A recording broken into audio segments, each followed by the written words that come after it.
Reactivity के बारे में थोड़ा सा डिस्कस कर लेते हैं. सो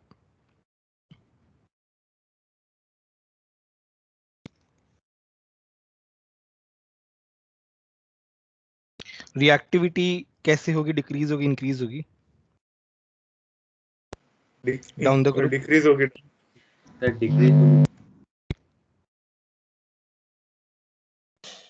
इंक्रीज होगी ना? यस सर इंक्रीज होगी. हाँ वही इंक्रीज होगी. क्यों?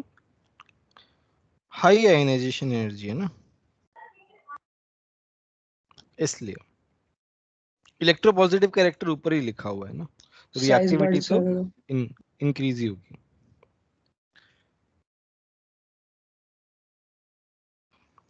इसमें पहला तुम्हारा है reaction with water.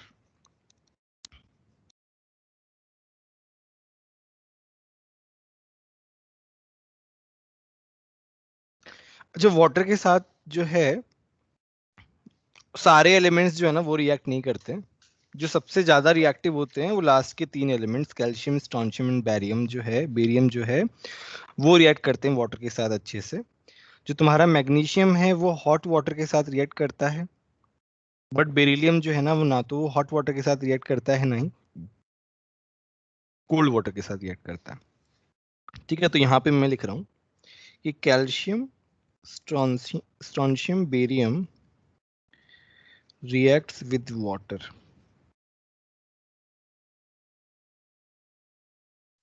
Reacts with water easily. ठीक है, तो फॉर एग्जांपल जैसे तुम्हारा मेटल है प्लस H2O है, ये क्या बनाएगा?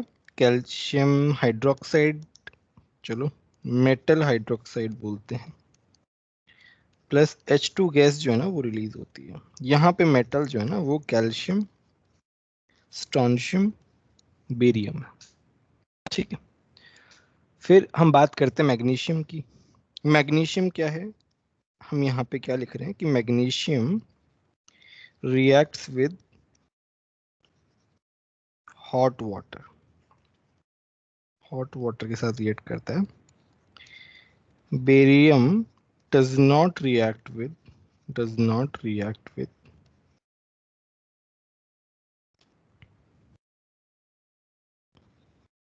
hot or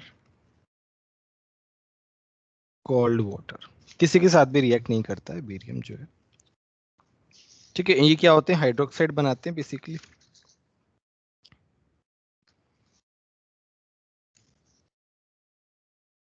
अच्छा, अब इनके हाइड्रोक्साइड के बारे में थोड़ा डिस्कस कर लेते तो हैं. इसका रीजन क्या होगा? ऊपर लिखा तो है रिएक्टिविटी बहुत कम है बेरियम की. अगर बेरियम बेरिलियम किसी से रिएक्ट नहीं भी कर रहा है लेट्स से, तो there is only one reason कि उसका रिएक्टिविटी कम है. हो सकता है किसी रिएक्शन में कर जाए वो पार्टिसिपेट, तो वो अलग सिचुएशन है, बट फिर भी उसका रिएक्टिविटी तो मिनिमम ही रहेगा ना. यस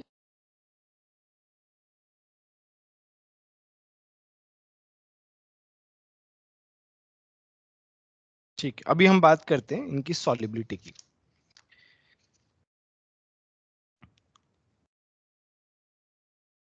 सॉल्युबिलिटी ऑफ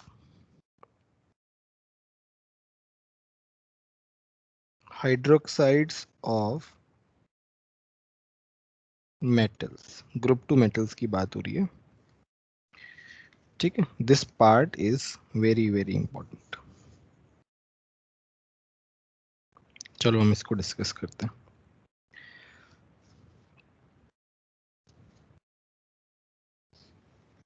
अब पहले हम डिस्कस करते हैं how do we see solubility. Solubility के बारे में हम कैसे बात करते हैं? याद है हमने अगर तुमको याद हो कि कोई भी आयनिक कंपाउंड है उसकी सॉल्युबिलिटी के बारे में 2 फैक्टर पे डिपेंडेंट होती है. चलो मैं एक बार यहाँ पे छोटा सा ओवरव्यू दे देता हूँ. Solubility of ionic compound depends on lattice energy plus hydration enthalpy, दोनों पे डिपेंडेंट होती है सॉल्युबिलिटी. ठीक है, तो कब कौन सा डोमिनेट करता है सॉलिबिलिटी वाले केस में? देखो ये स्पेशली ये जो चीजें हैं, ये चीजें कहाँ आती हैं? ये चीजें ग्रुप टू में आती हैं। ग्रुप टू की सॉलिबिलिटी, ग्रुप टू के जो कंपाउंड्स हैं उनकी जो सॉलिबिलिटी है उसके ऊपर क्वेश्चन 100% आता ही आता है, कोई ना कोई एग्जाम में, लाइक IITS हो, FT हो, कहीं पे भी हो। और जेई में आने का चांस भी बहुत ज्यादा रहता है।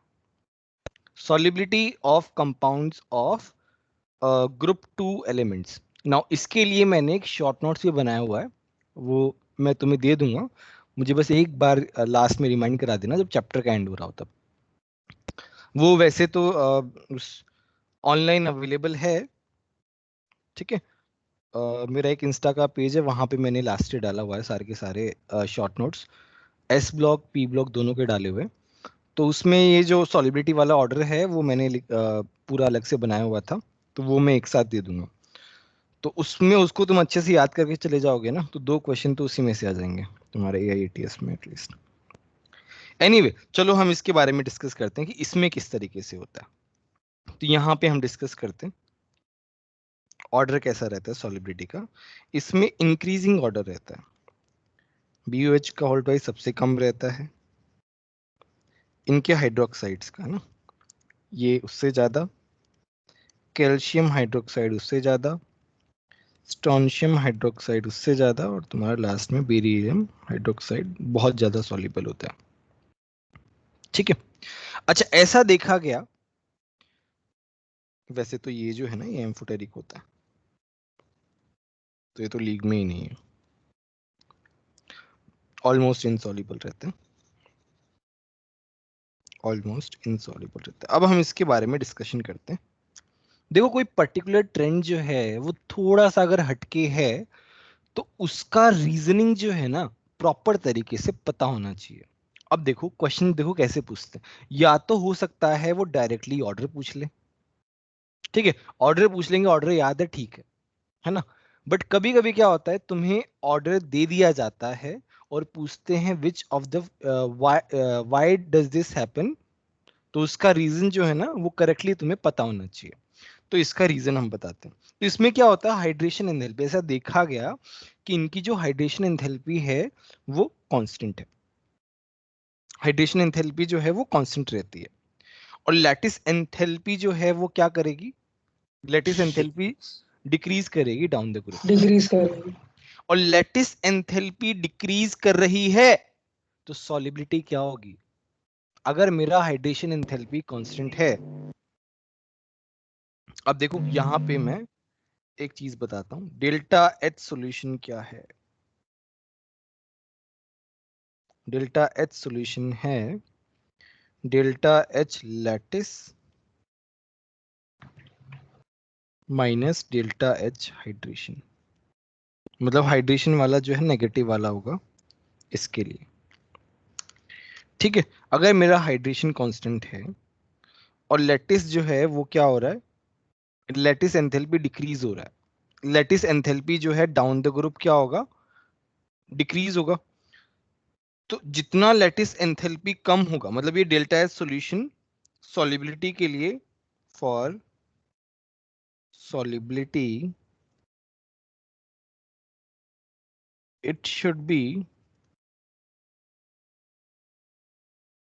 नेगेटिव, मतलब कम से कम होनी चाहिए, बेसिकली कहने का क्या मतलब, वही मतलब है, ठीक है। तो लैटिस एनर्जी कम होगी तो लैटिस जल्दी टूटेगा, ज्यादा जल्दी से सॉल्युबल होगा।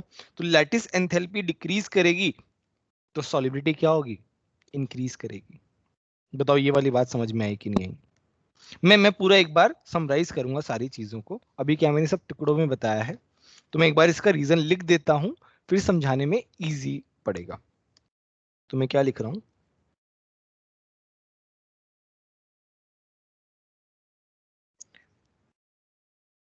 Down the group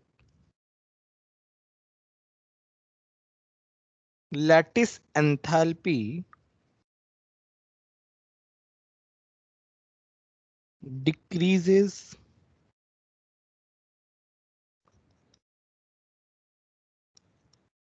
down the group, hydration enthalpy is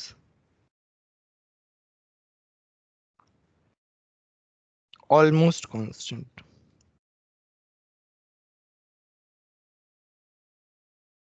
ठीक है, देयरफॉर यहाँ पे हम कंक्लूडिंग लाइन लिखते हैं,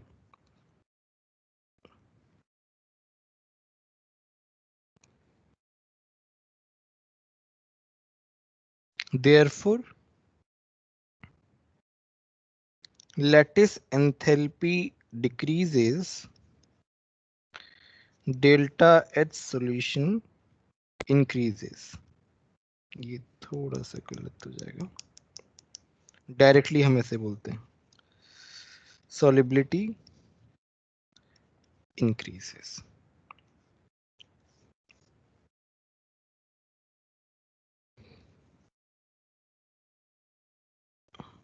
चलो अब हम वापस एक बार समराइज कर देता हूं कि ग्रुप 2 के जो हाइड्रोक्साइड्स हैं उनका जो लैटिस एंथैल्पी है वो डिक्रीज करता है। क्यों डिक्रीज करता है? मुझे पता है रेडियस के इनवर्सली प्रोपोर्शनल होता है, तो रेडियस जिसका कम होता है उसका लैटिस एंथैल्पी ज्यादा होता है ना, उसमें लैटिस एंथैल्पी डिक्रीज करता है। आई गेस ये सभी को पता होगा क्योंकि it is inversely proportional to radius. Now lattice enthalpy decrease कर रहा है और हाइड्रेशन एंथैल्पी कांस्टेंट है, तो सॉलिबिलिटी क्या होगा? बढ़ेगा डाउन द ग्रुप। बताओ, अभी किसी को कोई डाउट है तो पूछो।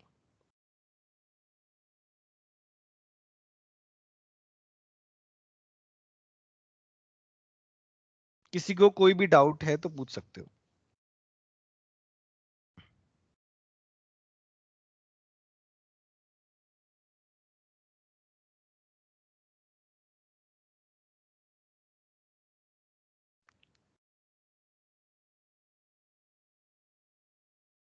ठीक है, नाउ बेरिलियम हाइड्रोक्साइड के एम्फोटेरिक नेचर के बारे में देख लेते हैं कि तुम्हारा BeOH का होल सर ट्वाइस। हाँ हाँ बोलो। सर इसका हाइड्रेशन एंथैल्पी क्यों कांस्टेंट रहता है?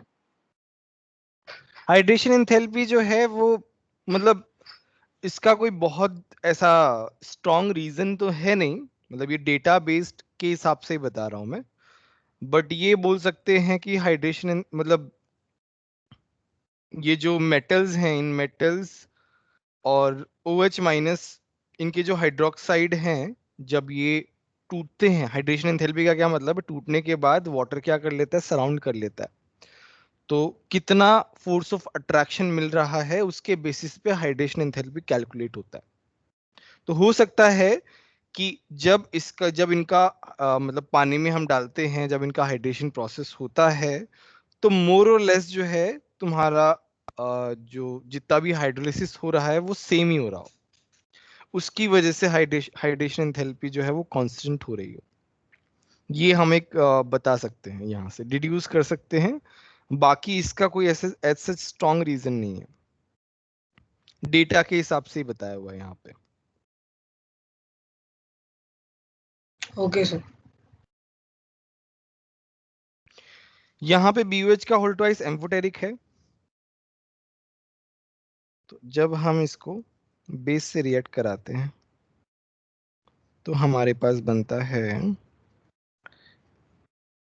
ये कॉम्प्लेक्स बनता है। स्क्वायर ब्रैकेट जब भी आ जाए मतलब वो कॉम्प्लेक्स है, इसको हम बोलते हैं बेरिलियट आयन। देखो, जब भी कॉम्प्लेक्स बन रहा हो तो वो चीज इंपॉर्टेंट है। मतलब अभी पूरी केमिस्ट्री में तुम्हें बहुत सारे कॉम्प्लेक्सेस दिखेंगे, बहुत सारे कॉम्प्लेक्स फॉर्मेशन दिखेंगे, 100 के करीब तो दिख ही जाएंगे। तो 100 के 100 इंपॉर्टेंट है, और 100 में से 2-3 तो वो पूछ ही लेता है हर साल। ठीक है, बट वो 100 मतलब ऐसे मैंने बहुत बड़ा नंबर बोल दिया एक साथ। 100 का मतलब है बहुत ज्यादा है, मतलब एग्जैक्ट 100 तो नहीं है, बट याद करते जाओगे तो याद होता जाएगा। तो बस ये दिमाग में रखना कि कॉम्प्लेक्स जब भी बन रहा हो इसका मतलब वो चीज इंपॉर्टेंट है। तो ये बन गया मेरा बेरिलेट आयन। एसिड में क्या होता है? जब ये एसिड के साथ रिएक्ट करता है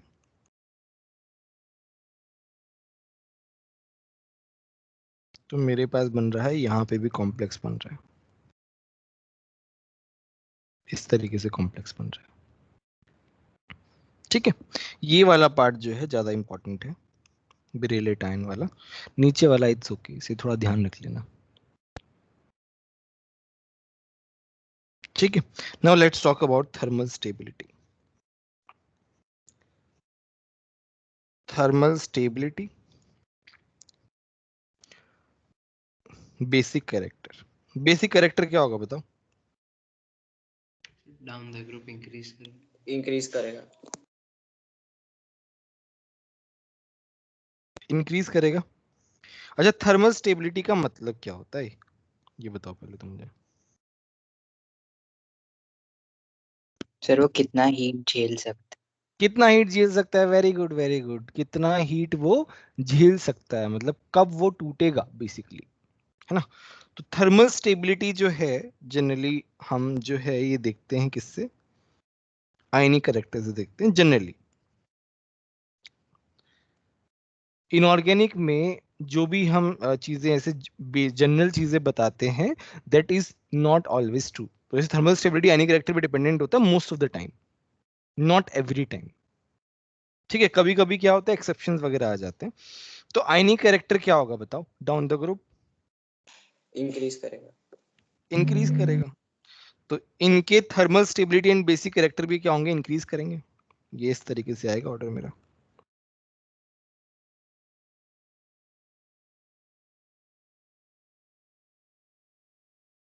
मेरा इस तरीके से ऑर्डर आ गया।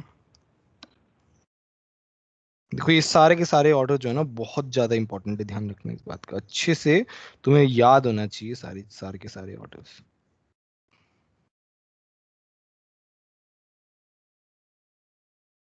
बोलो, किसी को कोई डाउट है क्या?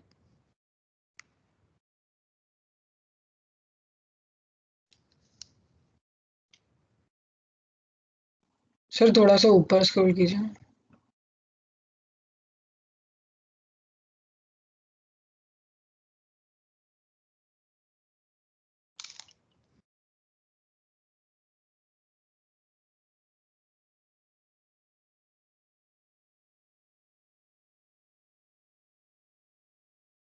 Sir ionic characters directly proportional thermal stability. हाँ हाँ, थर्मल स्टेबिलिटी जनरली, जनरल बात कर रहे हो ना, कुछ कुछ इसमें एक्सेप्शन आएंगे आगे।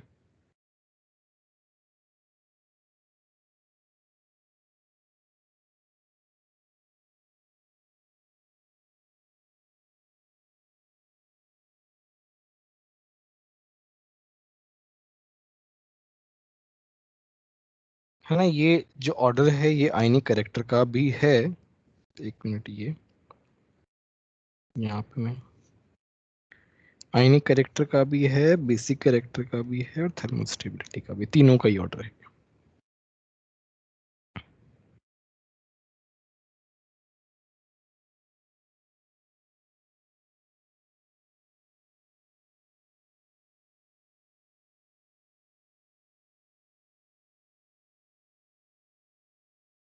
ठीक है, आगे बढ़े हम। चलो नेक्स्ट तुम्हारा है दूसरा property, reaction with air.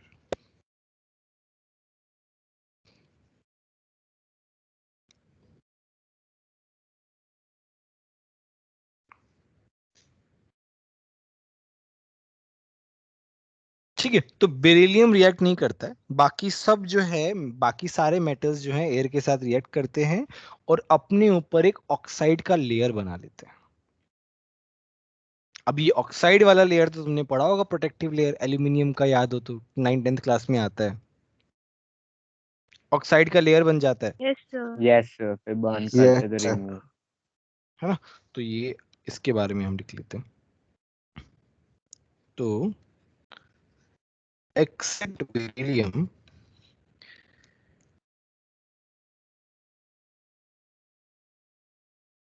these metals are easily tarnished in air as a layer of oxide, as a layer of oxide is formed on their surface.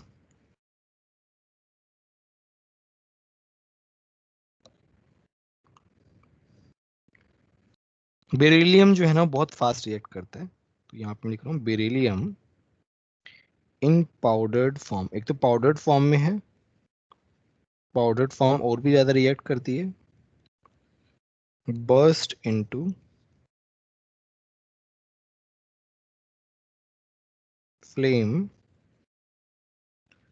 on exposure to air.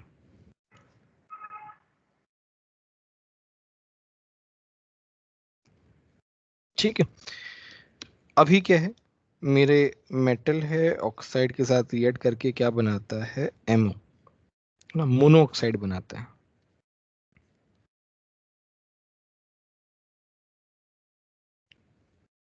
ठीक है, ये तुम्हारा metal जो है यहाँ पे barium, magnesium, calcium. देखो barium लिखा है, इसका मतलब ये नहीं कि बेरियम मतलब हमेशा ही बनाता है, बहुत मतलब बहुत कम बनता है बेरिलियम का ऑक्साइड, उतना ज्यादा नहीं होता है जितना बाकी सब मेटल्स जो बनाते हैं, जितना अच्छे से बेरिलियम नहीं बना पाता उतना।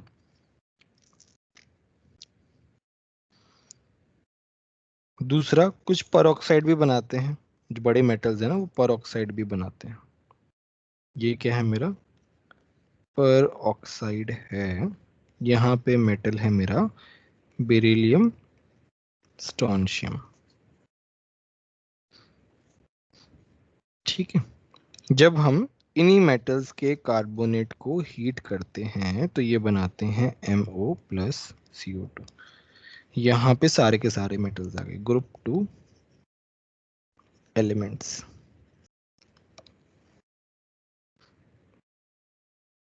ठीक है, तो इस तरीके से बोलेंगे। अब हम रिएक्टिविटी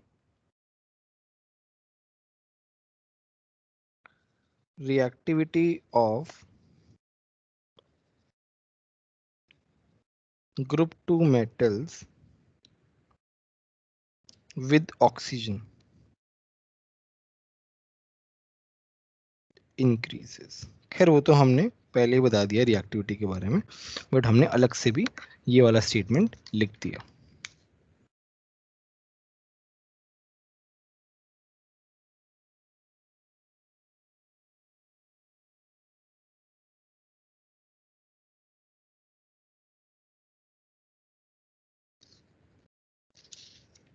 ठीक है, ये हमारा हो गया रिएक्शन विद एयर के बारे में। बेरिलियम ऑक्साइड एम्फोटेरिक होता है, ये हमने पहले ही क्लास में बता दिया था, राइट। ये क्या होता है, एम्फोटेरिक होता है ना, और इसका काफी ज्यादा कोवलेंट नेचर होता है। ये तो हम उससे बता सकते हैं, किससे बता सकते हैं, फजांस रूल से बता सकते हैं। नहीं, फजांस रूल से हम बता सकते हैं। ठीक है, ये हो गया हमारा रिएक्शन विद एयर, हमने देख लिया।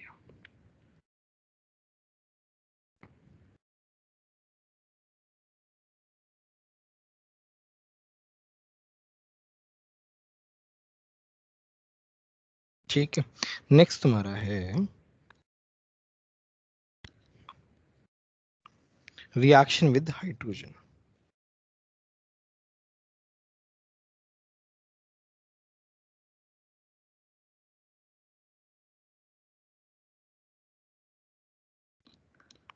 हाइड्रोजन के साथ रिएक्शन जो है वो क्या करते हैं, ये क्या बनाते हैं, हाइड्राइड बनाते हैं बेसिकली।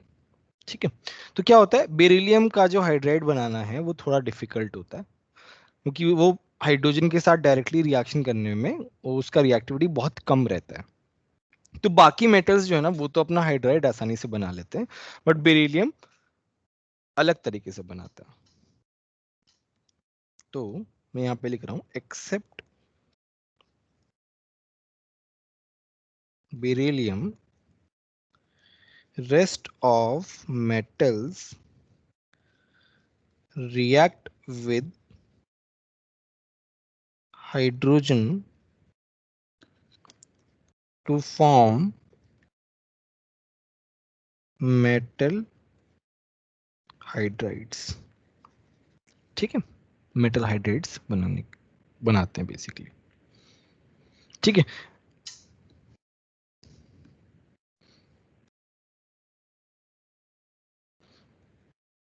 बेरिलियम हाइड्राइड इज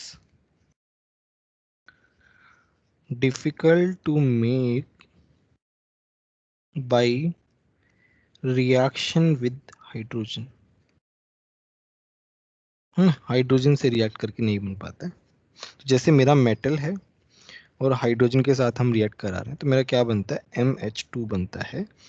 यहाँ पे M मेरा रहता है magnesium, calcium, strontium, barium. Beryllium hydrogen beryllium hydride बनाने का एक अलग तरीका है। हम क्या करते हैं, बेरिलियम क्लोराइड या बेरिलियम हैलाइड को क्या कर देते हैं, रिड्यूस कर देते हैं। ये हमारा एक रिड्यूसिंग एजेंट होता है। इसके बारे में हमने पढ़ा है कि नहीं पढ़ा है, पहले आया है कि नहीं आया है, बताओ। Yes sir. यस सर आया। कहाँ पे आया है? सर वो अल्कली मेटल्स की प्रॉपर्टी में। अच्छा है, वाह, अच्छी बात है। यस। तो ये क्या होता है, पावरफुल रिड्यूसिंग एजेंट होता है। ऑर्गेनिक में बहुत ज्यादा आएगा। ऑर्गेनिक में रिड्यूसिंग एजेंट जो है ना, तो रिड्यूसिंग एजेंट का एक तरीके से गॉड है। मतलब जहां पे लिथियम एल्यूमिनियम हाइड्राइड आ गया, सारे रिड्यूसिंग एजेंट मतलब सबसे नीचे हैं। सबसे पावरफुल जो रिड्यूसिंग एजेंट है ऑर्गेनिक केमिस्ट्री में वो है लिथियम एल्यूमिनियम हाइड्राइड, है ना। और सबसे महंगा भी यही आता है। तो बहुत ऐसा बड़े बड़े जो एक्सपेंसिव लैब्स वगैरह होते हैं ना, वहां पे यूज होता है। नॉर्मल लैब्स में खरीदते नहीं है इसको। ठीक है, अब चलो लेट्स टॉक अबाउट BeH2। तो BeH2 क्या होता है, पॉलीमेरिक होता है।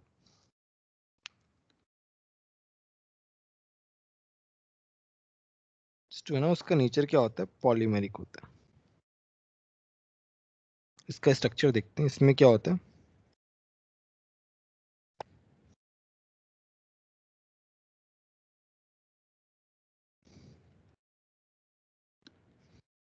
कुछ याद आ रहा है। बेरिलियम के पास 2 इलेक्ट्रॉन है, बेरिलियम के पास 2 इलेक्ट्रॉन है। बनाना बॉन्ड। इलेक्ट्रॉन 3 से बनाना बॉन्ड।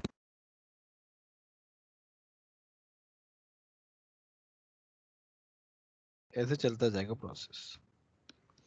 अब हम इसके बारे में देखो, ये मेरा 2 सेंटर्ड 3 इलेक्ट्रॉन बॉन्ड है। ये क्या है, 2 सेंटर्ड 3 इलेक्ट्रॉन बॉन्ड है।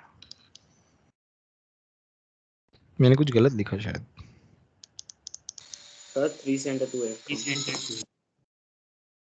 3 सेंटर्ड 2 इलेक्ट्रॉन बॉन्ड है, जिसको हम क्या बोलते हैं, बनाना बॉन्ड बोलते हैं।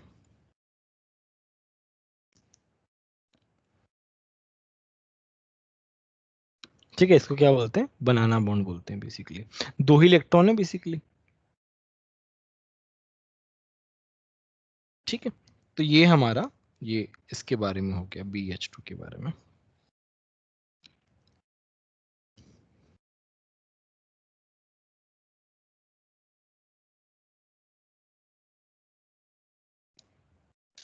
अच्छा, अभी हम इनकी स्टेबिलिटी की बात करें।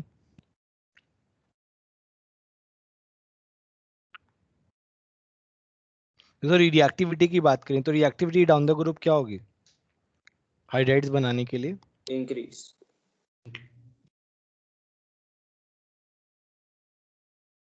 इंक्रीज होगी रिएक्टिविटी। तो इसमें क्या होगा, reactivity increases down the group.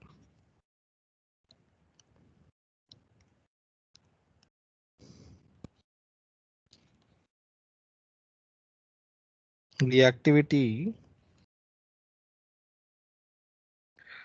increases down the group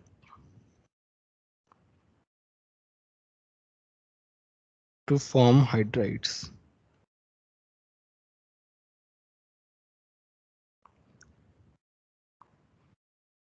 बात करते हैं स्टेबिलिटी की। What about stability, stability stability stability Increases.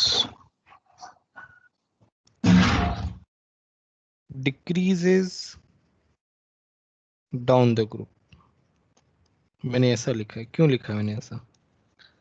Decrease क्यों हो रही है स्टेबिलिटी? हाइड्राइड्स के लिए है ना स्पेसिफिकली। देखो हाइड्रोजन क्या है, छोटा सा है। हाइड्रोजन क्या है, साइज बहुत छोटा है। तो जो बेरियम के साथ रिएक्टिविटी फास्ट हो रही है, रिएक्टिविटी फास्ट है, ये हमें समझ में आ रहा है, ठीक है।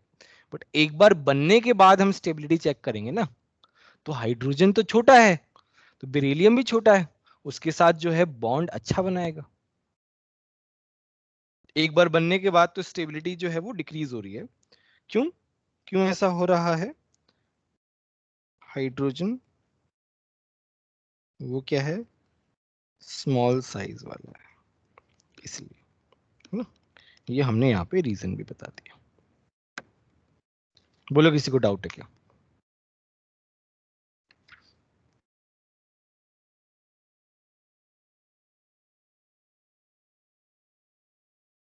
रिएक्शन विद हाइड्रोजन हो गया। नेक्स्ट हम पढ़ते हैं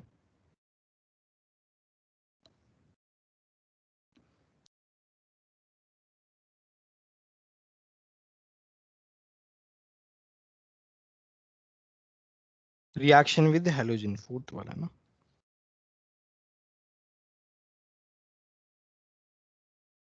रिएक्शन विद हेलोजन्स बेसिकली।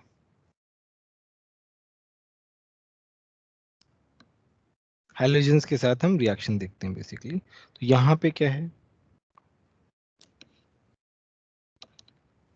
तो जैसे मेटल है, मेटल जो है वो हेलोजन के साथ रिएक्ट कर रही है, क्या बना रहा है, MX2। तो यहाँ पे M जो है ना, वो बेरिलियम से तुम्हारा क्या हो गया, चलो ऐसे लिखना अच्छा नहीं है, ग्रुप 2 एलिमेंट्स, ग्रुप 2 मेटल्स, ठीक है। तो ये हम क्या करते हैं, मेटल को हेलोजन के साथ रिएक्ट कराते हैं और थोड़ा सा हीट करते हैं, तो मेटल डाई हैलाइड बनता है बेसिकली, ठीक है। तो यहाँ पे जैसे हम लिखना चाहें तो BeCl2, और क्या बनेगा, MgCl2, CaCl2, SrCl2, BaCl2। अगर हम इसमें आयनिक कैरेक्टर की बात करें तो बताओ क्या होगा, आयनिक कैरेक्टर इंक्रीजिंग होगा या डिक्रीजिंग होगा?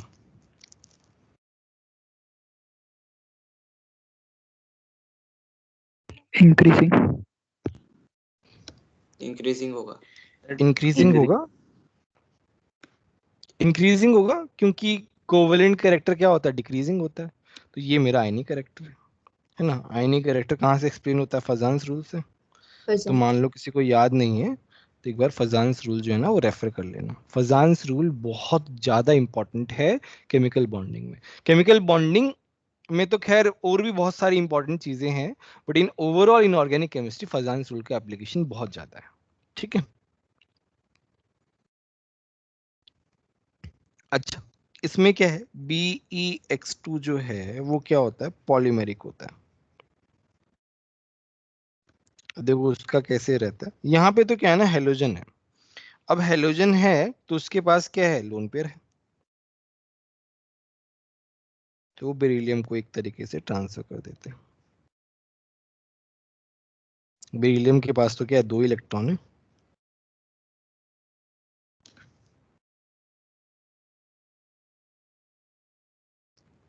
ठीक है। बताओ समझ में आया कि नहीं आया, किसी को डाउट है क्या अभी तक?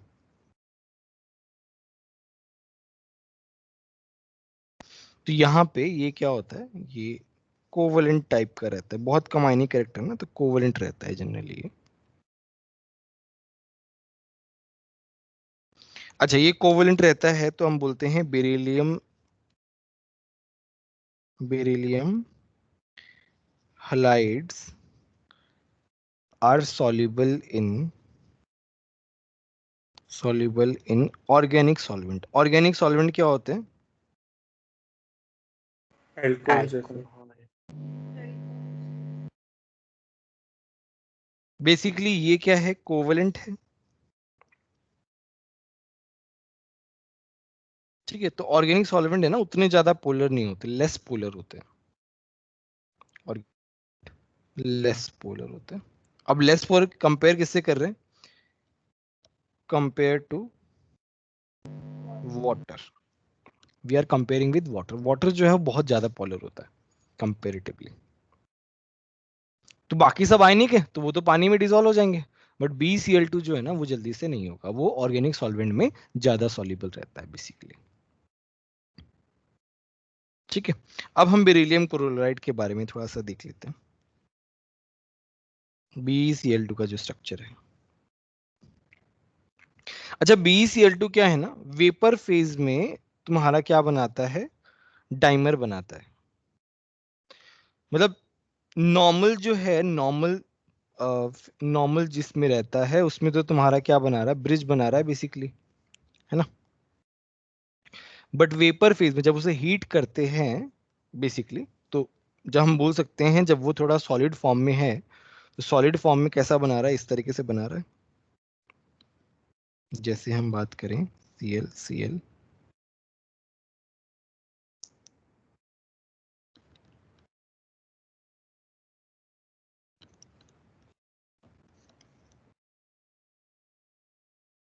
ना, इस तरीके से।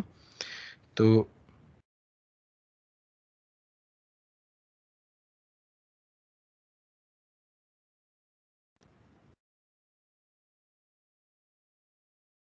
जब हम इसको हीट कर रहे हैं, मतलब ये मेरा सॉलिड फेज है, जब इसको हीट कर रहे हैं ना, काफी ज्यादा हीट कर दिया तो वेपर फेज में कन्वर्ट हो गया। तो वेपर फेज में वो डाइमर बनाता है, मतलब वो टूट जाता है। टूट कैसे जाता है, BeCl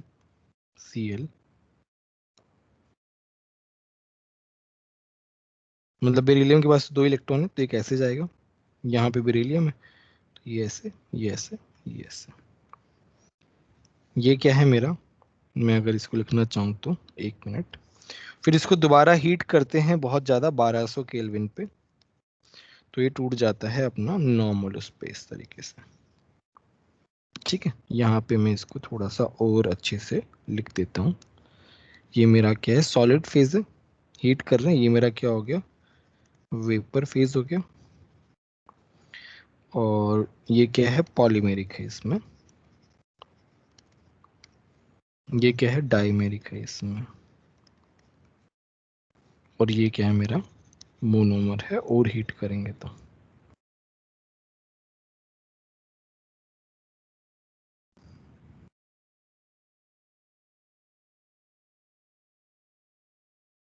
बोलो समझ में आया कि नहीं है।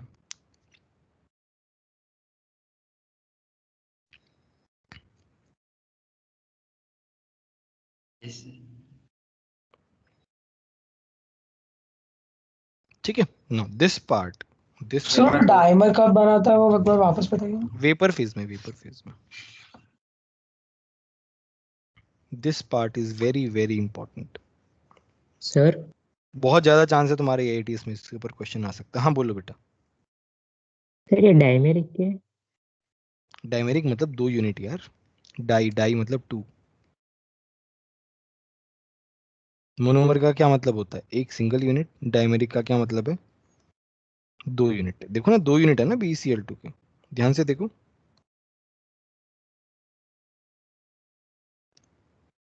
Yes sir. ठीक है, तो ये अच्छे से पढ़ लेना। अच्छा इसी में है कि जो फ्लोराइड्स हैं अल्कलाइन अर्थ मेटल्स के, वो कम सॉल्युबल होते हैं क्लोराइड्स की कंपैरिजन में। मैं स्टेटमेंट लिख रहा हूँ, बाद में हम रीजन डिस्कस कर लेते हैं। तो मैं लिख रहा हूँ the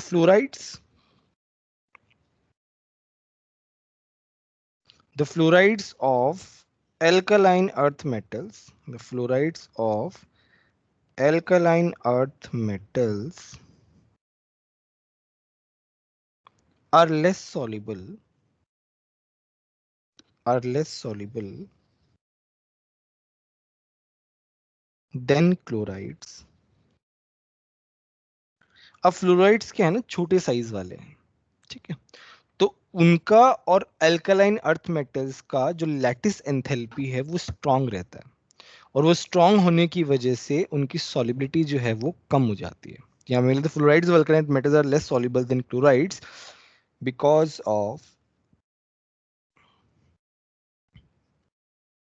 their high lattice energy.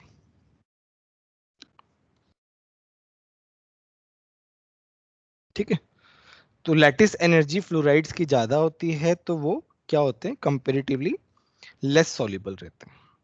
ये हम वैसे नॉर्मल लॉजिक से भी बता सकते हैं।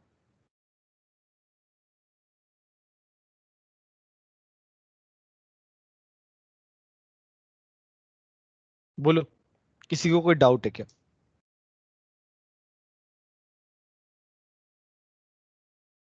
सर ये वाला पॉइंट समझ नहीं आया। अब बताओ बेटा, F माइनस की साइज जो है वो क्या है, क्लोराइड से ज्यादा है या कम है? ज्यादा है। फ्लोराइड्स की साइज, फ्लोरीन की साइज ज्यादा है क्लोरीन से? वो सर क्लोरीन की ज्यादा है। क्लोरीन की ज्यादा है ना, फ्लोरीन की कम है। तो फ्लोरीन का रेडियस कम है तो उसकी लैटिस एनर्जी क्या होगी? ज्यादा होगी सर। ज्यादा होगी, बस वही तो लिखा है मैंने। और लैटिस एनर्जी ज्यादा होगी तो सॉल्युबिलिटी क्या होगी? कम होगी। भाई यही तो पढ़ा है अभी तक हमने।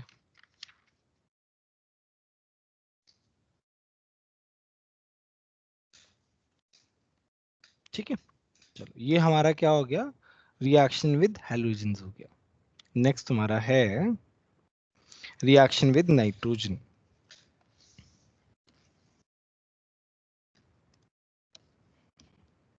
कितने पॉइंट हुए? 4। Reaction with nitrogen.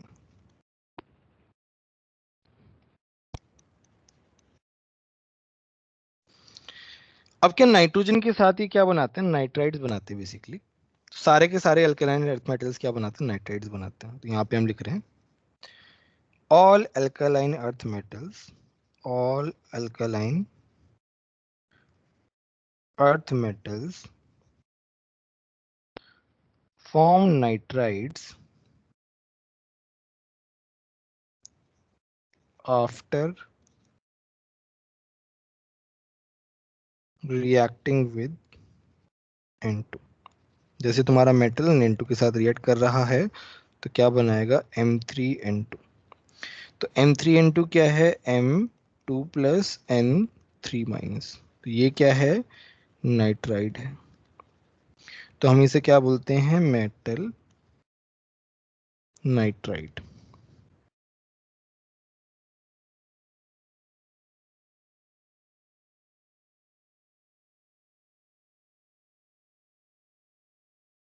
ठीक है, समझ में आया? अब देखो N3 माइनस का चार्ज बहुत ज्यादा है तो यहाँ पे हम क्या लिखते हैं कि लैटिस एंथैल्पी ऑफ नाइट्राइड्स जो होती है, लैटिस एनर्जी हाई रहती है, is high because of charge. Nitrogen का चार्ज कितना रहता है, -3 रहता है। इसकी वजह से, चलो, because of charge on ions, M+2 है, N-3 है, इसकी वजह से लैटिस एनर्जी जो है वो ज्यादा रहती है।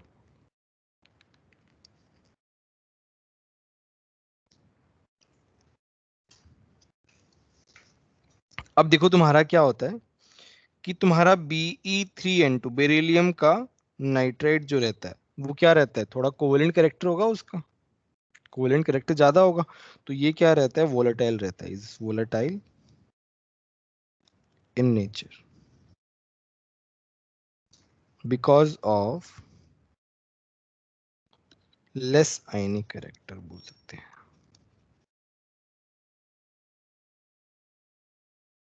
है ना, जल्दी से उड़ जाएगा बेसिकली कंपेरेटिवली। बाकी नाइट्राइड्स जो है ना वोलेटाइल नहीं होते। Rest of nitrides, rest of nitrides are not volatile. ठीक है, अब जब हम इन नाइट्राइड्स को पानी के साथ रिएक्ट करते हैं, है ना, तो तब क्या मिलेगा, मेरे पास हाइड्रोक्साइड मिलेगा और मेरे पास अमोनिया जो है वो रिलीज होगी basically.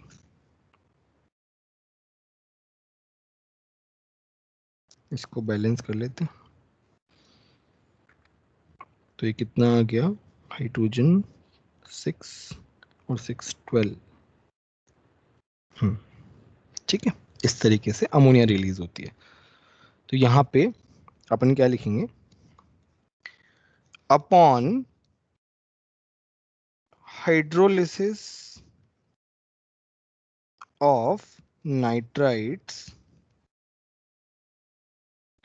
ammonia gas is obtained.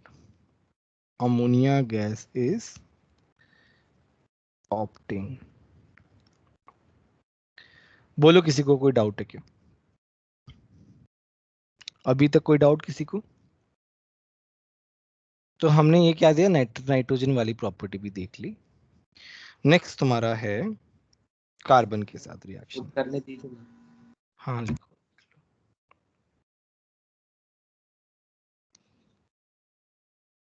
Reaction with carbon.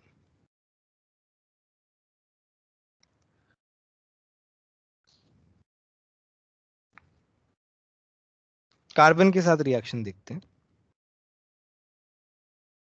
तो कार्बन के साथ क्या बनाते हैं, कार्बाइड बनाते हैं basically.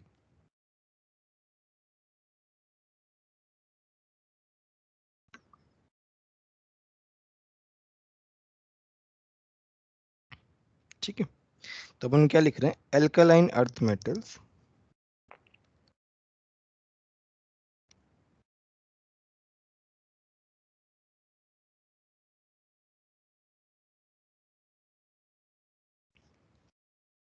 alkaline earth metals form carbides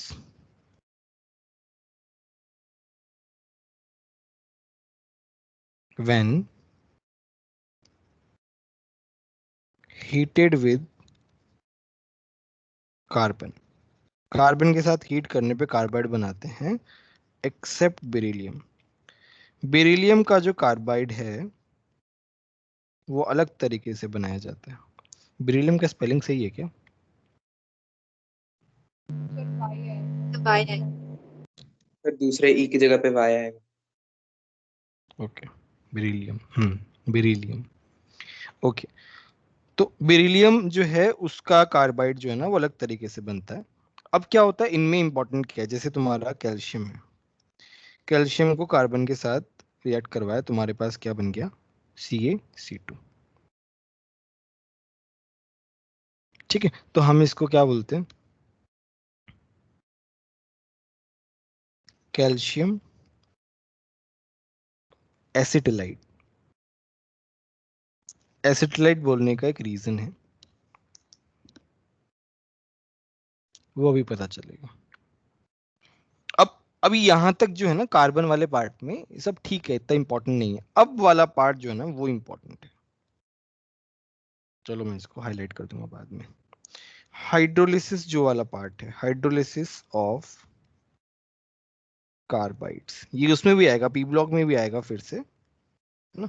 तो वहां पे भी पढ़ोगे इसको फिर से। ऑर्गेनिक में भी आएगा, वहां पे भी पढ़ोगे इसको, तो याद तो हो ही जाएगा। ठीक है, तो यहाँ पे क्या है, सबसे पहले एक छोटा सा पार्ट जो है मैं उसका बता देता हूँ, किसका, कि तुम्हारा बेरिलियम कार्बाइड जो है वो कैसे बनाया जाता है। तो हम क्या करते हैं, बेरिलियम को हम क्या करते हैं, बेरिलियम ऑक्साइड को कार्बन के साथ रिएक्ट कराते हैं 2000 डिग्री सेल्सियस पे। तो हमारे पास बनता है Be2C plus CO plus CO2, carbon 2 आएगा। एक मिनट,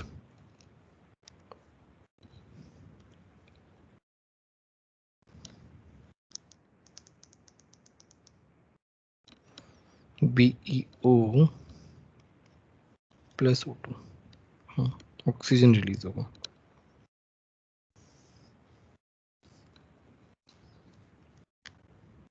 तो ये है ना, हम बेरिलियम कार्बाइड इस तरीके से बनाते हैं बेसिकली।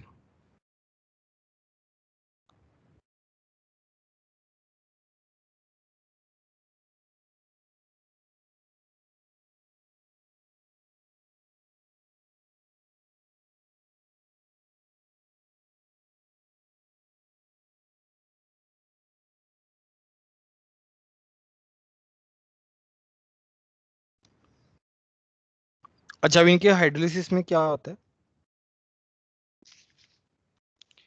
इनके हाइड्रोलिसिस में ऑर्गेनिक कंपाउंड्स जो है वो मिलते हैं हमें, इनका जब हाइड्रोलिसिस करते हैं।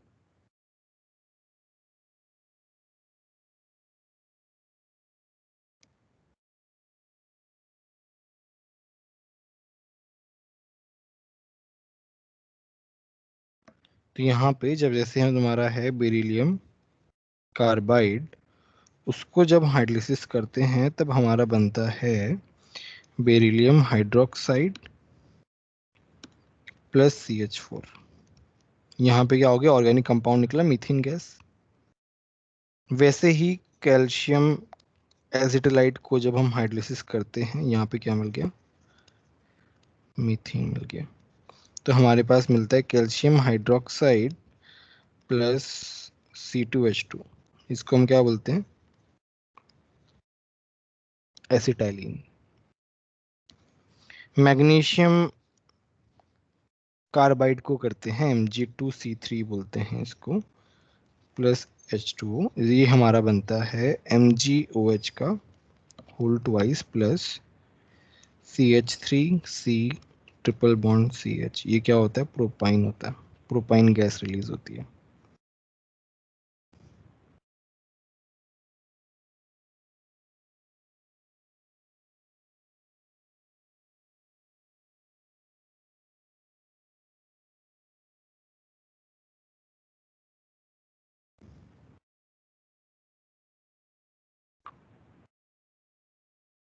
बोलो किसी को कोई डाउट है क्या?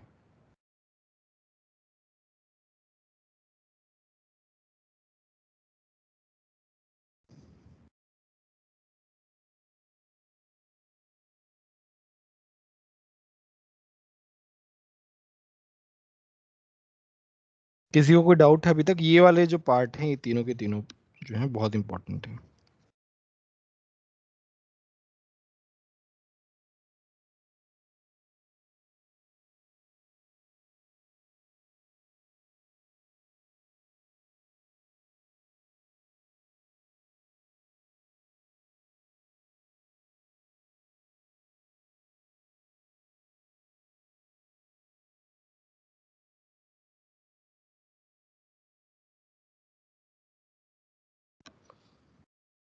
ठीक है, तो ये हमारा क्या हो गया, कार्बाइड्स का हो गया।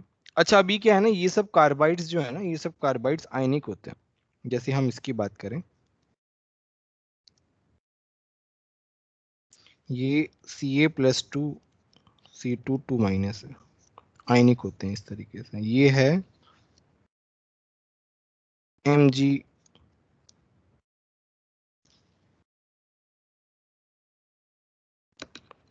+2 C3, नहीं ये है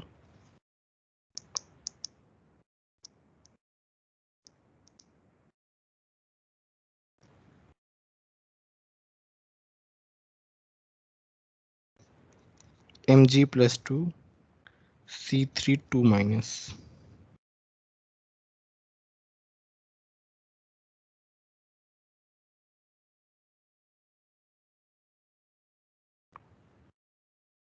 C3 2 माइनस इस तरीके से रहता है।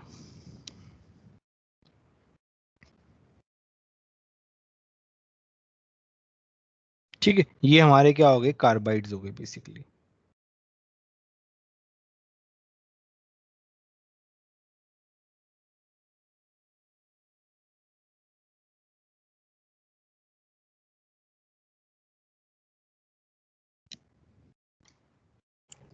नेक्स्ट तुम्हारा है, ये कार्बाइड्स हो गए, कार्बन के साथ रिएक्शन हमने देख ली।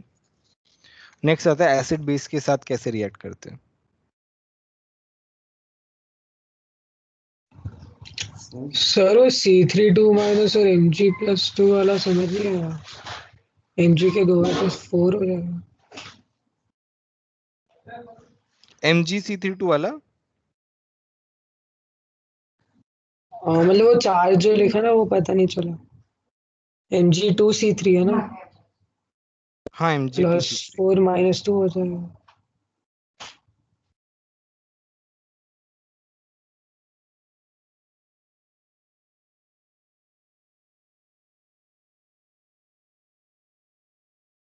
तो ये जो है Mg+2। हाँ तुम क्या बोल रहे हो, तुम्हारा डाउट क्या है बोलो। सर 2 एटम्स है ना Mg के, हाँ Mg के 2 एटम है। तो दोनों पे +2 होगा। हाँ दोनों पे ही +2 होना चाहिए।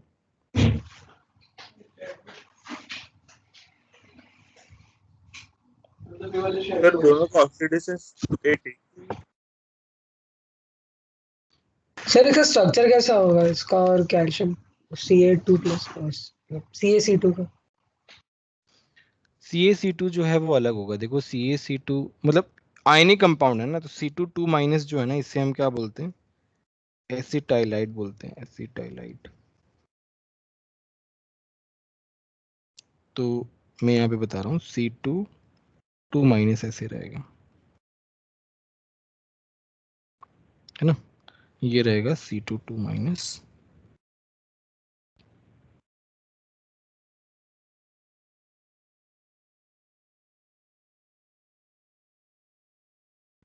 सर हाँ हाँ बोलो।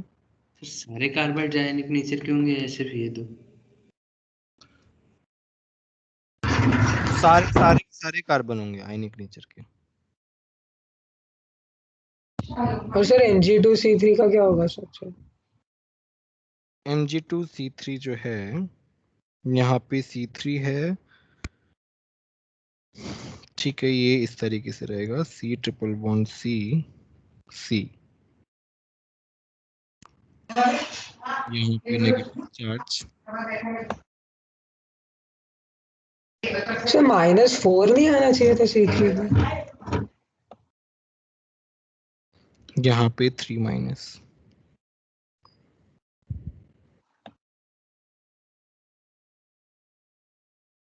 C3 4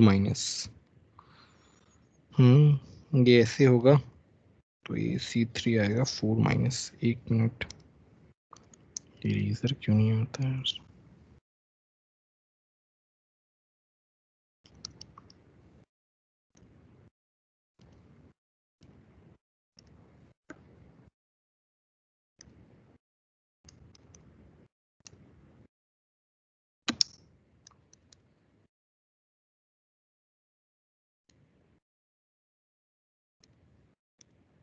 4 आएगा, नहीं तो बैलेंस आउट नहीं हो पाएगा ये।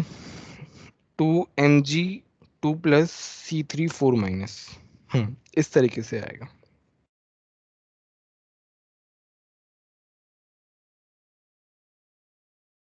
सर एक और बार समझाइए ना।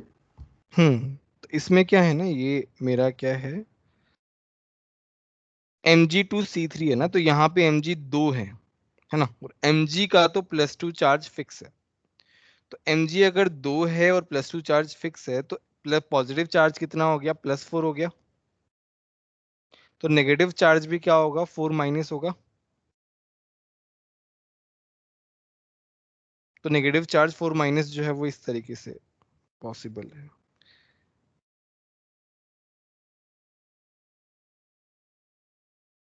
समझ में आया, बताओ।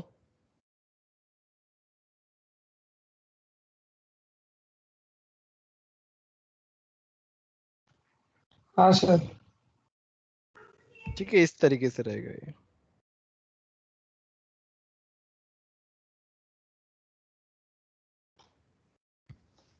नेक्स्ट तुम्हारा है, ये हो गया हमारा कार्बाइड के बारे में। इसके बारे में थोड़ा और पढ़ोगे पी ब्लॉक में, कार्बाइड कार्बन वाला जब पार्ट आएगा ना, तब इसके बारे में और पढ़ोगे डिटेल में।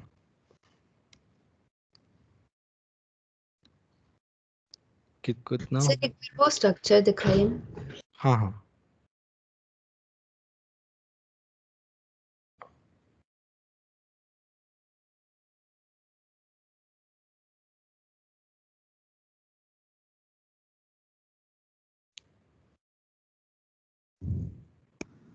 सर हाँ हाँ बोलो।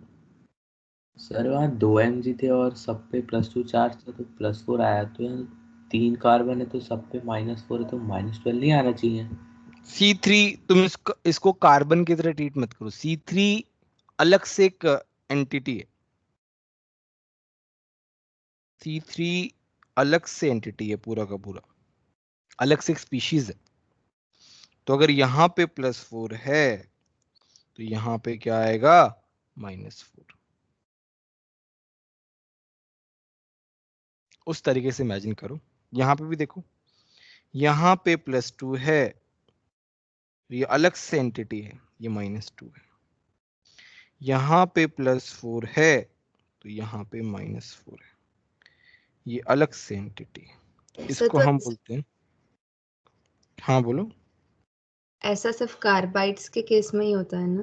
कार्बाइड्स के केस में ही होता है।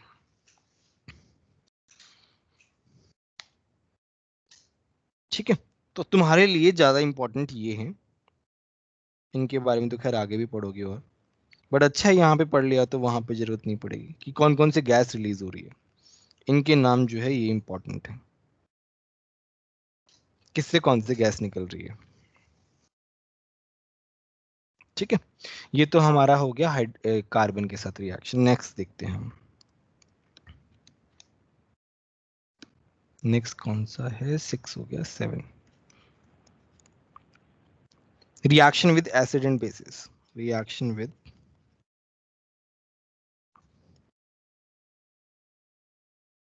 Acids and bases. तो इसमें क्या है, सिंपल्स है। जैसे मैग्नीशियम है, HCl के साथ रिएक्ट करेगा, क्या बनाएगा, MgCl2 MgCl2 plus plus, H2। है ना, सिंपल सा रिएक्शन है। H2 गैस जो है वो रिलीज करते हैं। मान लो Mg जो है वो मेरा NaOH के साथ रिएक्ट करेगा, लेट्स से, तो क्या बनाएगा बताओ।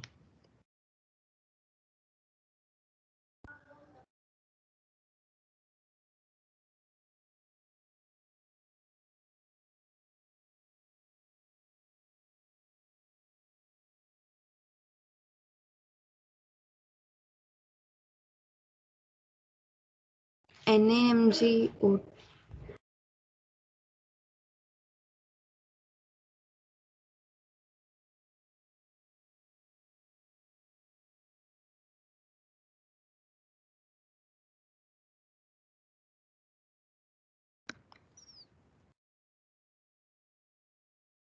MgNaO2 plus H2। बाकी लोग बताओ। MgO plus Na plus half H2। Sir होगा ही नहीं शायद। होगा ही नहीं रिएक्शन इसमें, रिएक्शन जो है वो वो होगा ही नहीं ज्यादा बेसिकली। reactive नहीं।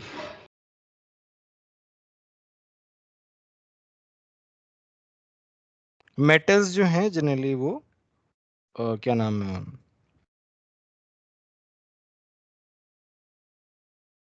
मेटल के सॉल्ट जो है ना वो रिएक्ट करते हैं NaOH के साथ। मेटल जो है वो नहीं कर पाता है। बहुत एंडोथर्मिक रिएक्शन होती है, अगर होती भी है ना इसमें, अगर मान लो अगर होगी भी, तो MgOH का होल ट्वाइस बनेगा और सोडियम आएगा, वो बहुत ही ज्यादा एंडोथर्मिक रिएक्शन हो जाएगी। नॉर्मल कंडीशन में रिएक्शन करते ही नहीं है। सर एक मिनट, अगर बहुत ज्यादा एंडोथर्मिक होगा तो फिर मतलब NaMg का कंपाउंड नहीं बनेगा? Mg कैसे Na को डिस्प्लेस कर देगा OH से? तो इसीलिए तो बोल रहा एंडोथर्मिक है, बहुत ज्यादा एनर्जी। Mg Na को डिस्प्लेस नहीं कर पा रहा है क्योंकि Na की रिएक्टिविटी ज्यादा यस सर, है ना, ओके इसीलिए हाँ ये सर समझ गया। इसीलिए बहुत ज्यादा एनर्जी देनी पड़ेगी, मतलब वो हम जबरदस्ती गिरा रहे हैं एक तरीके से। Na जो है मोर रिएक्टिव, यहाँ पे हम क्या लिख रहे हैं, Na is more reactive. Magnesium जो है वो डिस्प्लेस नहीं कर पाएगा उसको basically.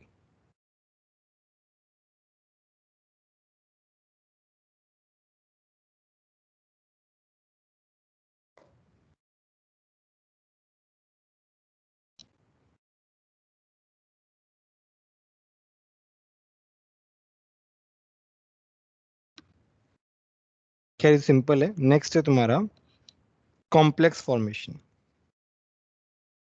Complex and amalgam formation.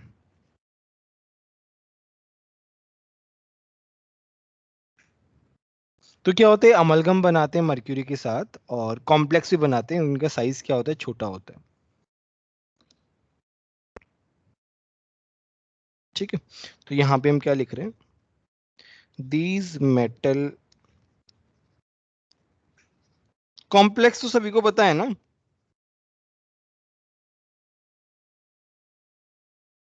Complex सभी को पता है ना, बोलो। सर वो स्क्वायर ब्रैकेट्स वाला। हाँ, यस सर पता। कोऑर्डिनेट कोऑर्डिनेट बॉन्ड वाला। तो these metal cations form complex and amalgam because of their smaller size, because of their smaller size। smaller size हम किसके रेस्पेक्ट में बोल रहे हैं, compare to alkali metal, compare to alkali metals, उनके comparison में। तो टेंडेंसी जो है ना वो क्या होगी, डिक्रीज होगी, टेंडेंसी टू फॉर्म कॉम्प्लेक्स। जितना छोटा साइज होगा कैटायन का उतना ही ज्यादा उसका टेंडेंसी होगा कॉम्प्लेक्स बनाने का। तो tendency to form complex decreases down the group, decreases down the group because of increase in size। Size बढ़ने की वजह से उसका टेंडेंसी जो है कॉम्प्लेक्स बनाने का वो डिक्रीज होता जाएगा। तो beryllium has maximum tendency to form complex. जैसे तुम्हारा है BeF4 2 माइनस BeF3 माइनस। ठीक है, इस तरीके से ये कॉम्प्लेक्सेस बनाता है बेरिलियम। बोलो किसी को कोई डाउट है क्या?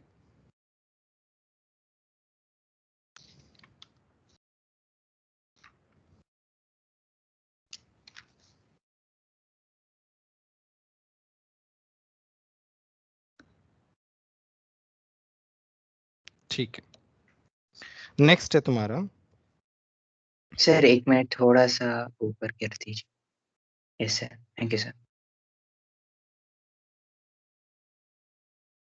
नेचर ऑफ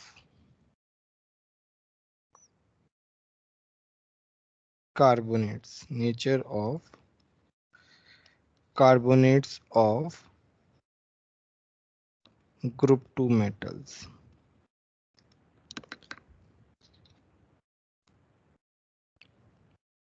इनके बारे में हम थोड़ा सा देख लेते हैं।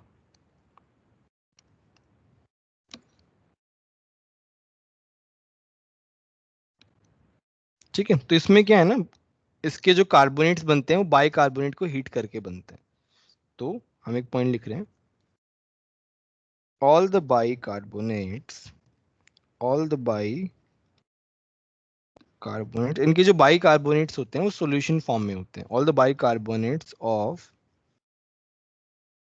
group 2 metals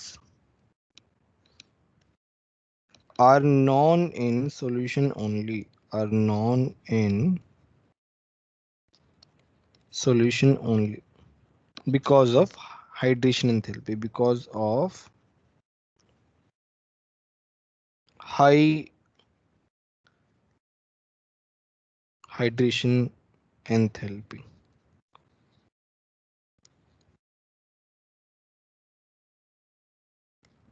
ठीक है, अब हम इनके बाइकार्बोनेट को जैसे हीट कर रहे हैं, तो जैसे कैल्शियम का बाइकार्बोनेट किस तरीके से होगा, CaHCO3 का होल ट्वाइस।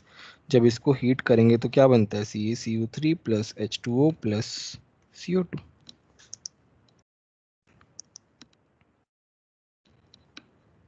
ठीक है, अब क्या कार्बोनेट्स जो है ना इनके वो सॉलिड फॉर्म में रहते हैं। तो यहाँ पे क्या लिख रहे हैं, carbonates of alkaline earth metals are solid in nature. Sir first point समझ नहीं आया। जो मेटल के बाइकार्बोनेट्स है ना, उनका हाइड्रेशन एंथैल्पी ज्यादा होता है, तो वो सॉलिड में एग्जिस्ट नहीं करते हैं, वो एक्वस में एग्जिस्ट करते हैं, सॉल्यूशन फॉर्मेट में एग्जिस्ट करते हैं because of high hydration enthalpy. But carbonates जो हैं वो क्या करते हैं, वो सॉलिड में एग्जिस्ट करते हैं। समझ में आया भार्गवी? Yes sir. जब हम डाई इनके कार्बोनेट्स को हीट करते हैं तो डिकम्पोज हो जाते हैं मेटल ऑक्साइड एंड CO2 में।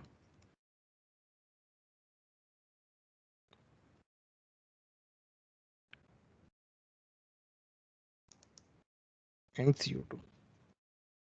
CO2 में जैसे तुम्हारा CaCO3 है, उसको जब हम हीट करते हैं वो कैल्शियम ऑक्साइड प्लस CO2 में कन्वर्ट होता है।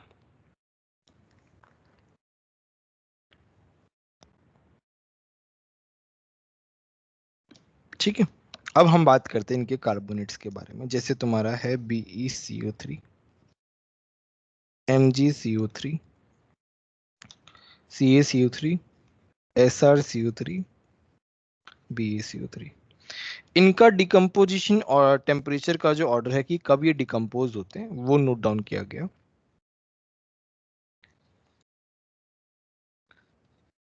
डिकम्पोजिशन टेम्परेचर डिग्री सेल्सियस में तो है ना, ये 100 से कम रहता है, ये रहता है 540, ये रहता है 900, ये रहता है 1290, ये रहता है 1360। तो क्या हो रहा है, इनका थर्मल स्टेबिलिटी बढ़ रहा है घट रहा है, ये बताओ। बढ़ रहा है। बढ़ रहा है सर, बढ़ रहा है।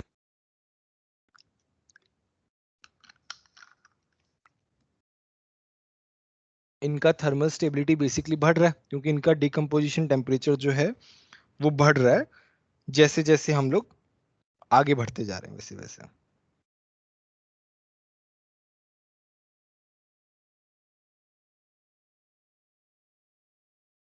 ऐसा क्यों हो रहा है बताओ, क्या रीजन हो सकता है? आयनिक कैरेक्टर बढ़ रहा होगा डाउन द वे।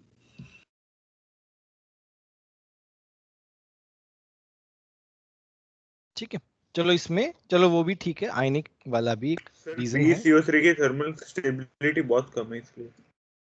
नहीं बट कम क्यों है उसका रीजन, देखो इसमें क्या है ना, तुम अब थोड़ा ध्यान से देखो, थोड़ा हम और फोकस करते हैं, इसका स्ट्रक्चर बनाते हैं CO3 2 माइनस का ना।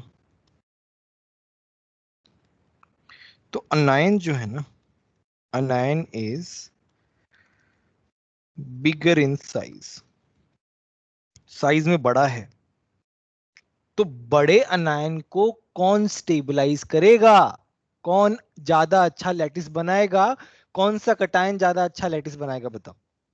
छोटा कटा इसकी है, साइज छोटी होगी। छोटा कटा है। नहीं यार तुम समझ नहीं रहे हो, तुम थोड़ा सा अलग उसमें जा रहे हो पाथ में। मतलब वो जो हम छोटा कटायन बताते हैं वो पोलराइजेशन के हिसाब से बताते हैं, अभी हम लैटिस बनाने जा रहे हैं।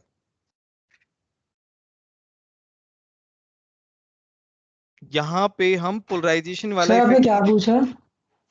कि मेरा अनायन जो है वो बड़ा है, बल्कि है, तो लैटिस अच्छा कौन बनाएगा? बड़ा वाला। बड़ा बड़ा वाला बनाए, बड़ा वाला इसका देखो, साइज कंपैरेबल होगा उससे। इसका साइज कंपेरेबल होगा वो, तो अनायन is bigger in size, so bigger cation will form stable lattice. Stable lattice. तो मेरा क्या है, लैटिस एनर्जी का ऑर्डर जो है ना वो ये आता है, इंक्रीजिंग ऑर्डर।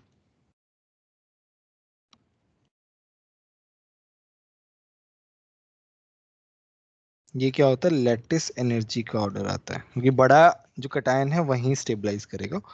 देखो हर जगह जो है रीजनिंग जो है वो थोड़ी सी डिफरेंट है, तो यहाँ पे अनायन भी थोड़ा अलग है, बड़ा अनायन है। तो यहाँ पे मेरा डिकम्पोजिशन का ये इस तरीके से आ रहा है। उसका रीजन क्या है, इसका रीजन मैं यहाँ लिख रहा हूँ। इसका रीजन क्या है, increase in lattice energy. Increase in lattice energy dominant effect. Lattice energy का डोमिनेंट इफेक्ट होता है। ठीक है, तो यहाँ पे एक ये वाला ऑर्डर आ गया।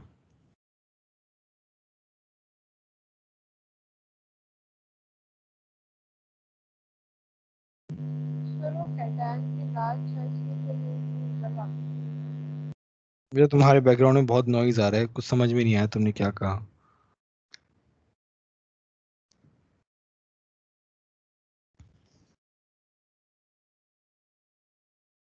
फिर से बोलो।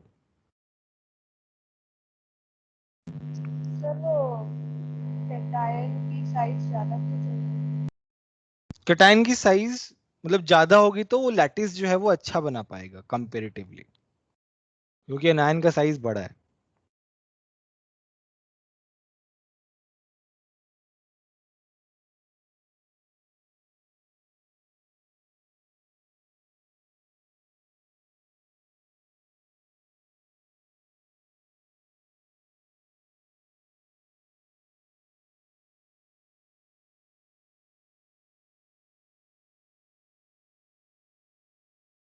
अब बात करते हैं इनकी सॉलिबिलिटी की। हमने किसकी बात कर ली, decomposition depth, solubility of carbonates. तो वो क्या होगा बताओ, यहाँ पे मैं लिख रहा हूँ। डिक्रीज करेगा सर डाउन द रो। क्या करेगा, डिक्रीज। क्यों डिक्रीज क्यों करेगा? सर लैटिस एनर्जी इंक्रीज हो रही है ना। वेरी गुड, लैटिस एनर्जी जो है डोमिनेंट फैक्टर हो रही है और वो इंक्रीज हो रही है, तो सॉलिबिलिटी वाला जो होगा वो क्या होगा, उल्टा हो जाएगा।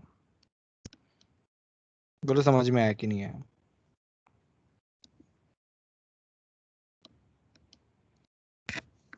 सॉलिबिलिटी वाला क्या हो जाएगा, उल्टा हो जाएगा। लैटिस जो है वो यहाँ पे डोमिनेंट इफेक्ट है, तो डोमिनेंट इफेक्ट है तो सॉलिबिलिटी क्या हो जाएगा, कम हो जाएगा, क्योंकि लैटिस एनर्जी ज्यादा है तो सॉलिबिलिटी क्या हो जाएगी, कम हो जाएगी।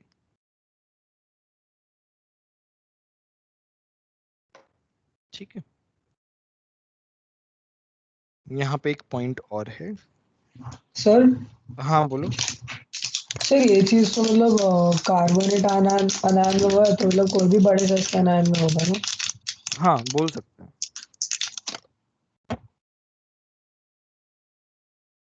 तो BeCO3 जो है उसकी बहुत कम लो थर्मल स्टेबिलिटी है।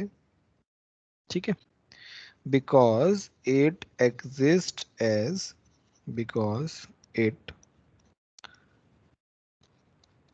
exists as कि कॉम्प्लेक्स बनाता है इस तरीके से।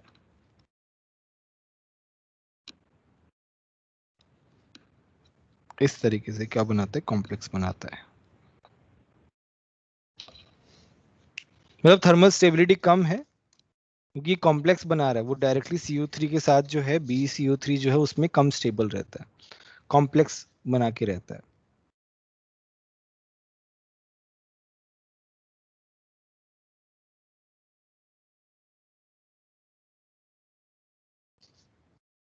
ठीक है, ये तो हमने बात कर ली किसकी, कार्बोनेट्स की। Now let's talk about sulphates. कौन सा पॉइंट है ये, 10th पॉइंट है। आज वाला जो लेक्चर है ना, आज वाला लेक्चर सबसे ज्यादा इंपॉर्टेंट है, अभी तक जितना ही पढ़ा है सबसे ज्यादा इंपॉर्टेंट आज वाला लेक्चर है, नेचर ऑफ सल्फेट्स। सल्फेट्स के बारे में देखते हैं। अब क्या सल्फेट भी तो बड़ा साइज का है भाई, सल्फेट भी तो बड़ा साइज का ही है ना। तो हम सल्फेट्स की सॉलिबिलिटी का ऑर्डर क्या बोलेंगे, मतलब ये रहता है MsO4 वाली कैटेगरी में, BsO4 MgSO4 इस तरीके से। तो सॉलिबिलिटी का बताओ क्या ऑर्डर आएगा, सॉलिबिलिटी डिक्रीज ऑफ करेगा। सल्फेट्स। तो यहाँ पे क्या होगा, वो डिक्रीज होगा।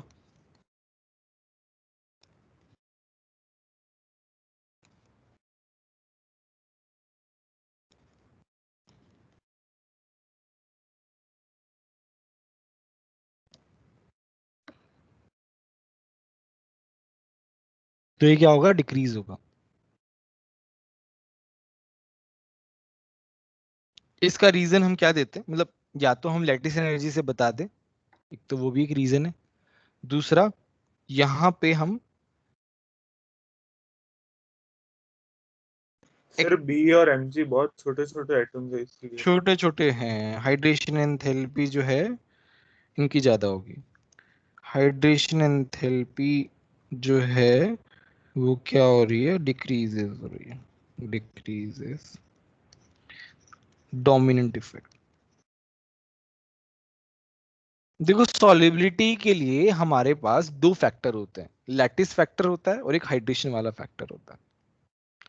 तो दोनों फैक्टर को कंसिडरेशन में लिया जाता है। कई कई बार क्या होता है, लैटिस वाला डोमिनेंट फैक्टर होता है, कई कई बार हाइड्रेशन वाला डोमिनेंट फैक्टर होता है। ठीक है, तो सल्फेट्स में हाइड्रेशन एंथैल्पी वाला डोमिनेंट फैक्टर है और कार्बोनेट्स में कौन सा फैक्टर ज्यादा है, लैटिस वाला फैक्टर डोमिनेंट है।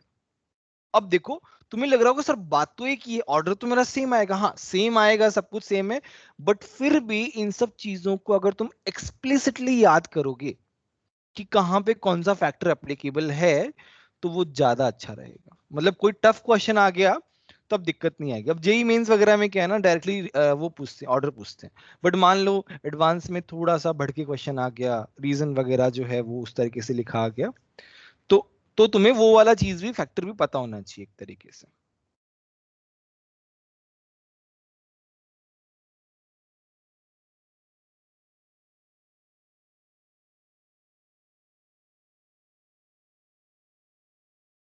जब हम MsO4 को हीट करते हैं तो वो ऑक्साइड में कन्वर्ट होता है, SO2 प्लस O2।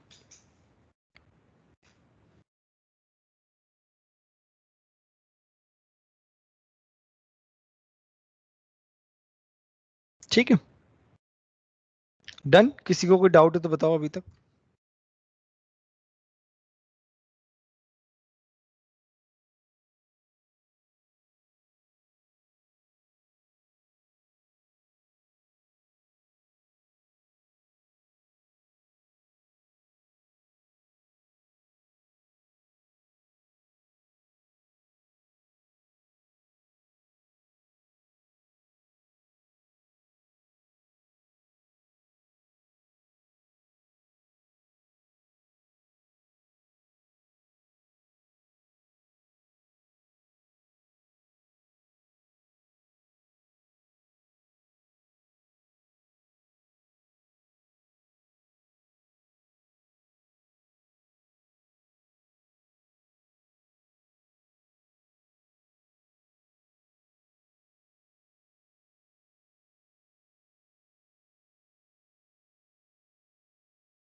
बोलो किसी को कोई डाउट है क्या अभी तक। ठीक है, तो ये हमारा आज इतना ही करेंगे। आज इतना पढ़ के आना अच्छे से। हम कल जो है मैं एक दो एक्सेप्शन और लिखाऊंगा जो थोड़े से डिफरेंट है बाकी सबसे। ठीक है, तो कल मैं 2-3 एक्सेप्शन और लिखाऊंगा, 2-3 ऑर्डर और लिखाऊंगा, फिर हमारा ये वाला पार्ट जो है केमिकल प्रॉपर्टीज वाला कंप्लीट हो जाएगा। आज ये जो है ना इतना अच्छे से पढ़ के आना, तभी कल जो है अच्छे से समझ में आएंगी चीजें। ये तो फिर तुम कहोगे सर पता नहीं क्या हो रहा है, कुछ समझ में नहीं आ रहा है, कभी क्या हो जाता है कभी क्या हो जाता है। तो ये थोड़ा सा जो है आज अच्छे से पढ़ के आना चीजें। ठीक है, bye everyone. Thank you sir. Thank you sir. Thank you sir. Thank you sir. Bye sir. Thank you sir. Thank you, bye sir.